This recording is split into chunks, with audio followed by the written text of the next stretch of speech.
Mga ka-sports, mukhang mas lalong umiinit ang basketball future ni Kai Sotto.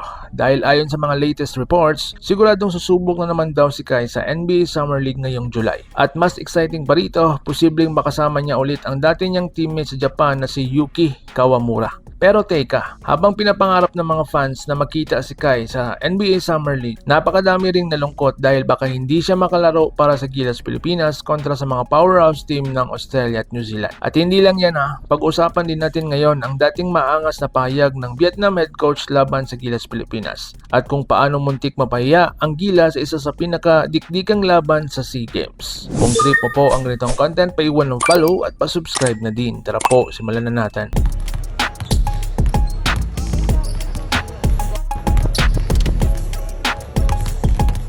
Kai Sotto NBA Summer League Update. Ayon sa mga ulat ng Tiebreaker Times, isa si Kai Sotto sa mga pinakamainit ngayon na free agent matapos ang kanyang impressive season sa Japan B-League. Kahit nanggaling pa siya sa injury, talagang napahanga ni Kai ang maraming scouts at teams dahil sa ipinakita niyang performance. Halos double-double average ang kanyang naitala ngayong season kaya hindi nakapagtataka kung bakit maraming teams ang interesado sa kanya ngayon. At ayon pa sa ilang reliable sources, bago pa raw matapos ang season ay mayroon ng mga kupunang lumalapit at nagtatanong tungkol sa availability ni Kai. Sa ngayon, hindi pa malinaw kung saan talaga tutuloy si Kai pero posible raw na manatili muna siya sa Japan. Sumubok muli sa US o baka may iba pang international offers. Pero ang pinakamainit na usap-usapan ngayon ang muling pagsabak niya sa NBA Summer League. Possible team up nila ni Yuki Kawamura. At dito mas lalong naging exciting mga ka-sports dahil isang posibleng team na mapuntahan ni Kai ay ang Chicago Bulls Summer League squad kung saan nandoon si Yuki Kawamura. Matatandaan naging maganda ang chemistry nila noon sa Japan B-League kaya naman maraming fans ang gustong makita ulit ang tambalan nilang dalawa. At ayon pa mismo sa agent nila, nang matanong tungkol sa posibilidad na magsama ulit sina Kai at Yuki, sinabi raw nito na perfect idea yon. Imagine nyo mga sports isang mabilis at mahusay na point guard kagaya ni Yuki tapos may 7'3"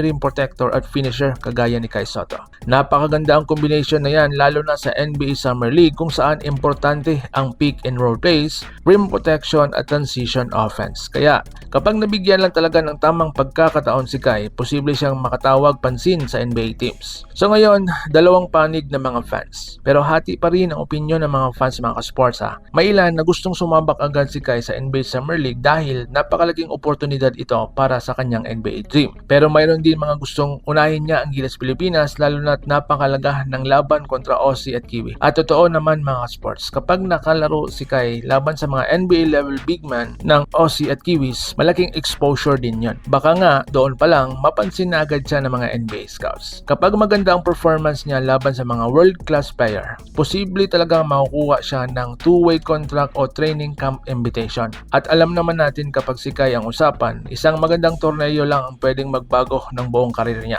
So dito naman tayo sa Vietnam coach nagmataas daw sa Gilas. Samantala mga sports, balikan naman natin ang isang controversial na statement ng Vietnam head coach na si Matt Van Velt bago harapin ang Gilas Pilipinas sa SEA Games. Ayon sa mga reports, sinabi raw nito na hindi raw kinakilala ng Gilas bilang special o nakakatakot na powerhouse team. Para po sa kanya, napag-aralan na raw nila ang lahat ng players ng Gilas at wala raw silang dapat ikatakot. Dagdag pa niya, hindi raw sila naghanda para matalo, kundi naghanda sila para manalo palaban sa Pilipinas. At alam niyo mga sports, halos mapatunayan nila yon noong mismong laban. So ngayon, muntik bang mapahiya ang Gilas? Sa unang bahagi ng laro, talagang dikit na dikit ang laban. Mainit ang shooting ng Vietnam lalo sa kanilang outside shooting at transition offense. Paulit-ulit nilang napaparusahan ang depensa ng Gilas habang ang Pilipinas naman ay hirap makahanap ng consistent offense. Sa katunayan, umabot pa sa double-digit lead ang Vietnam sa ilang bahagi ng laro. At marami ang fans noon na nagulat dahil hindi nila inasang makakasabay ng ganito ang Vietnam kontra sa Gilas Pilipinas. Pero dito po lumabas ang experience at composure ng Gilas. Matthew Wright at Jamie Malonzo sumagip. Nag-init si Matthew Wright mula sa 3-point line habang si Jamie Malonzo naman ay nagbigay ng energy at sa depensa at rebounding. Nag-step up din sina Ray Parks Jr., Bio Belga sa crucial moments.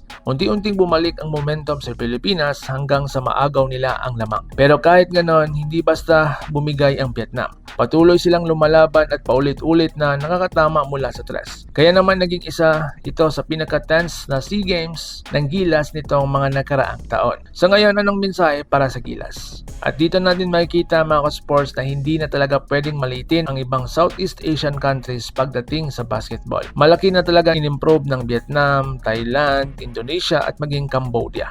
Mas marami ng imports, mas magagandang training systems at mas lumakas ang kanilang basketball program. Pero syempre, kapag kompleto at focus ang Gilas Pilipinas, nananatili pa rin tayong isa sa pinakamalalakas sa Asia. At ngayon, posibleng bumalik si Kai Sotto sa NBA Summer League habang naghahanda rin ang Gilas para sa FIBA Windows. Napaka-exciting na mga susunod na buwan para sa Philippine basketball. Kaya kayo mga sports, ano po sa inyong tingin? Mas maganda bang unahin ba ni Kai Sotto ang NBA Summer League o dapat muna siyang mag-focus sa Gilas Pilipinas laban sa Aussie at Kiwis? At tingin nyo ba kaya ng tapatan ng Vietnam ang Gilas sa mga susunod na SEA Games? Comment your thoughts below mga sports at babasahin ko yan. Huwag kalimutang mag-like, subscribe at share ang video na ito para mas marami pa tayong basketball fans ang ma-update. Maraming salamat sa inyong lahat mga sports. Laban Pilipinas puso. So paano? Ingat po kayo.